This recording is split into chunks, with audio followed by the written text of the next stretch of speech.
Saudi തൊഴിൽ മേഖലയിൽ പകുതിയോളം ജീവനക്കാർ ആഴ്ചയിൽ 40 മണിക്കൂറിലധികം ജോലി ചെയ്യുന്നതായി റിപ്പോർട്ട്. പല സ്ഥാപനങ്ങളിലും അധിക സമയം ജോലി ചെയ്യുന്നത് ജീവനക്കാർക്കിടയിൽ ആരോഗ്യ പ്രശ്നമുണ്ടാക്കുമെന്നും മുന്നറിയിപ്പുണ്ട്. സൗദി ജനറൽ അതോറിറ്റി ഫോർ സ്റ്റാറ്റിസ്റ്റിക്സിന്റെ റിപ്പോർട്ട് പ്രകാരം രാജ്യത്തെ 45.8% ജീവനക്കാരും ആഴ്ചയിൽ 40 മണിക്കൂറിലധികം ജോലി ചെയ്യുന്നുണ്ട്. ശരാശരി ജോലി സമയം പ്രതിദിനം 8 മണിക്കൂറാണ്. പല സ്ഥാപനങ്ങളിലും തൊഴിലാളികൾ അഭിമുഖീകരിക്കുന്ന പ്രധാനപ്പെട്ട പ്രശ്നം കൂടുതൽ സമയം നിന്ന് ജോലി ചെയ്യുന്നതാണ്. 28.21% തൊഴിലാളികൾ ദിവസം 4 മണിക്കൂറിൽ കൂടുതൽ നിന്ന് ജോലി ചെയ്യുന്നതായാണ് റിപ്പോർട്ട്.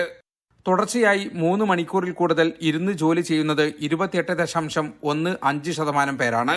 ദീർഘനേരം തുടർച്ചയായി കൈകാലുകൾ ചലിപ്പിക്കേണ്ടി വരുന്നവർ 17.1% പേർ.